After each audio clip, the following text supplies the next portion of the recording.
How different is it to the XT3? I would say it's a fair bit different, and those looking to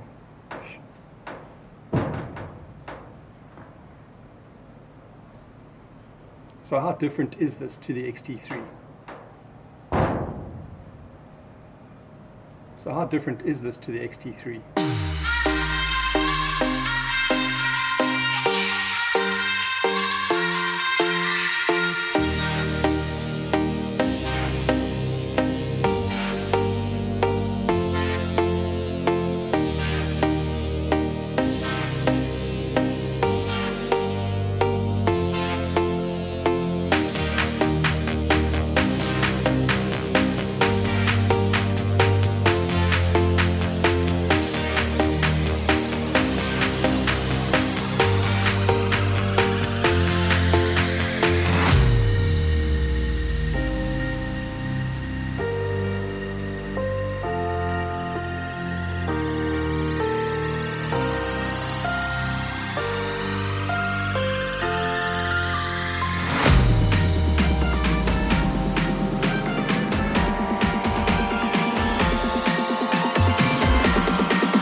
Fujifilm's XT30. As a disclaimer up front, I am a Fujifilm X photographer, meaning I am an ambassador of the brand. So there will be bias to a certain degree. I always try to be as honest as possible, but please bear that in mind when viewing my video. Instructions, killjoy, no one needs those. Alright, I have seen this body before, so it's no surprise to me how small it is, but if you do view this camera for the first time, that's one of the first things you're going to notice is its size, its compact size. So they have adapters to suit every country.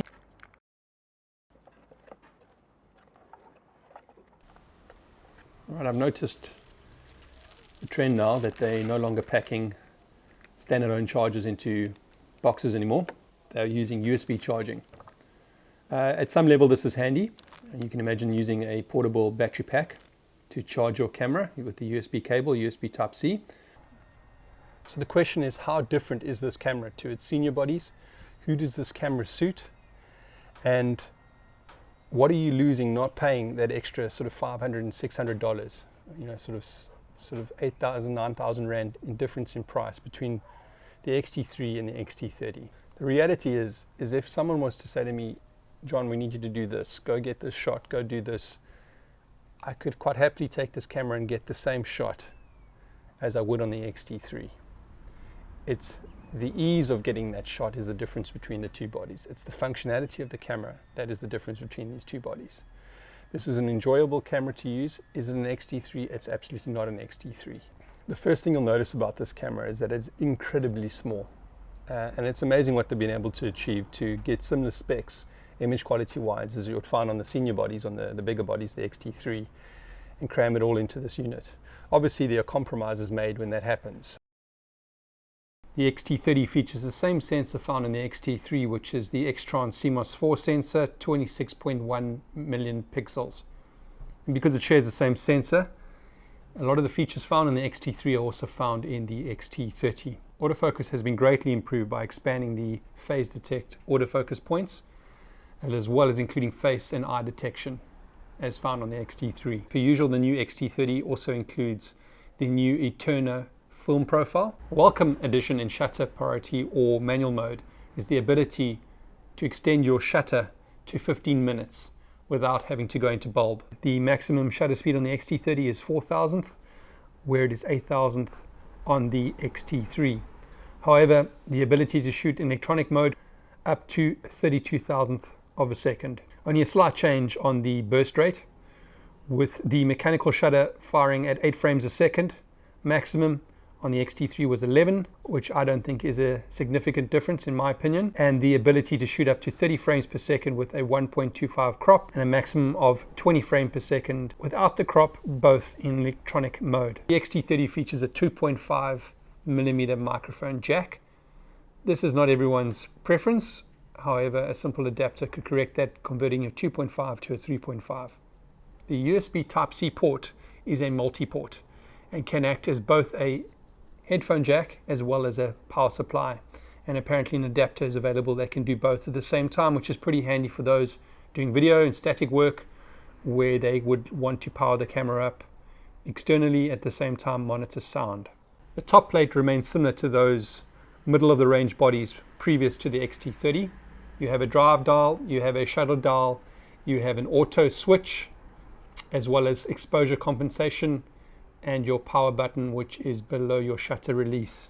The XT30 comes with a pop-up flash. It's an incredibly well hidden flash. You wouldn't know it by looking at the body. And there's a simple mechanical release switch near the shutter release which activates the flash and is simply just pressed down to lock it in. Two obvious drawbacks from being a small system is that the tripod thread does not set center on the body. It now sits off center quite close to the battery door and memory card door. Now, if you're pretty handy, I'd say you could probably make something that could shift it back to the middle, and there may even be devices that you can buy to adapt and shift your center point back in line with the lens. The other drawback I see is the fact that there is no two card slots, and the fact that you've got to go into the bottom of the camera to access your memory card, where I way prefer that side door that you see on the XT2 and the XT3.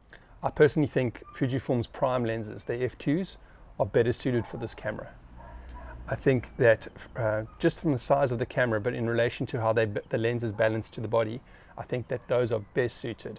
Even my 14mm 2.8, my 35mm 1.4, which are the older series lenses compared to the newer f2s, I think those are best suited for this body, in my personal opinion. From a zoom perspective, I would look to Fujifilm's 18-55, which I believe is a variable aperture lens. But from a balance on the body, size-wise, in relation to carrying it, it makes more sense. And I think if you're going to get into the system, the XT30, that's kind of what I'd be looking at personally.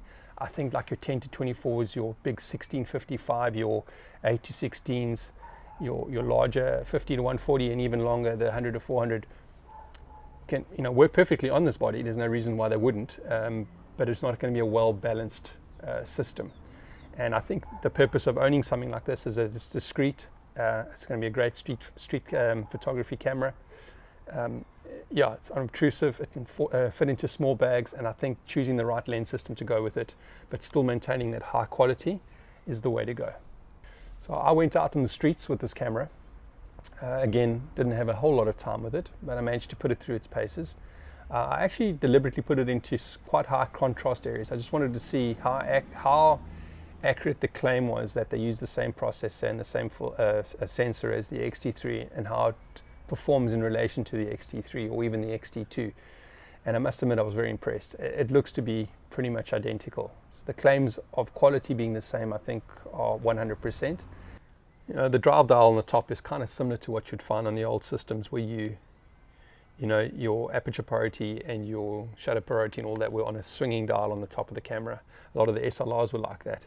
So I'm not unfamiliar with that way of doing it. And I think they wouldn't necessarily go and put an ISO dial up there as well. I think then that's getting a little bit too close to what the more senior bodies have, and I think that would be damaging their market. I think it's deliberate that they've kept it a little bit more automated, in the sense that you have control of your shutter on the top, but really by using your back dial and your front dial, you can null and void everything on the top, and it really becomes more of an automated camera. And that's not a bad thing necessarily if you're an aperture priority shooter. The amount of times you're going to touch your shutter dial anyway and your ISO dial, you can set the parameters within auto ISO. So I think from a natural light perspective, if you're just a natural shooter, you're not going to be doing a lot of variation between off-camera flash and all these different aspects. I think this camera will do a perfectly good job, and there won't be any issue with it. From a viewfinder perspective, I like the bigger size viewfinder. I get more detail in. I find myself not trying to concentrate too much more on the frame. I see a lot more, and my shot comes quicker to me than the slightly smaller LCD. A lot of people say there's not that much difference. I notice the difference, but I think from a body perspective, the compromise on the size body this small in relation to the viewfinder size, I think makes perfect sense, and I think that's the natural trade-off you're going to get with a smaller body. Do I think this is going to be one of Fujifilm's biggest selling cameras? Absolutely yes. There's a very particular market for this camera, and I think they're tapping into probably the largest market at the moment. And I think they're going to do very, very well with this camera. I was intrigued by the fact that they've stuck in the same sensor and processors they have in the XT3. And for me, that's a bold move, and it takes me back to my film days, because when I was on a low budget starting with film, I'd moved away from my totally manual cameras, my Ricos and things like that, and I moved into the sort of the modern world of film DSLRs. And one thing you could do, if you had a tight budget, you always knew that the film camera you bought, as long as it had the same lens mounting system as the rest of the line, you could rely on the same image quality because of the film and the lenses you're using, irrespective of the body you were using.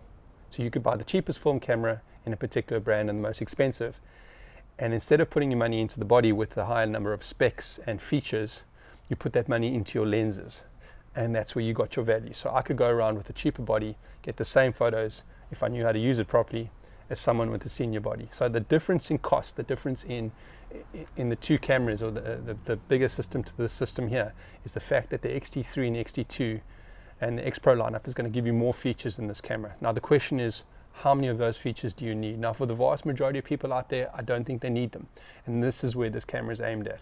I think what makes the XT30 stand out from its competitors in this market range, and there are a few, is the lens lineup and the lens variety.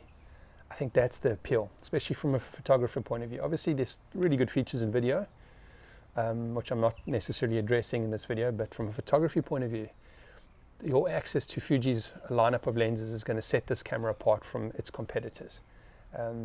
Yeah, I just think they've really got a well-balanced, a really good quality APS-C lens lineup compared to those other brands that are out there.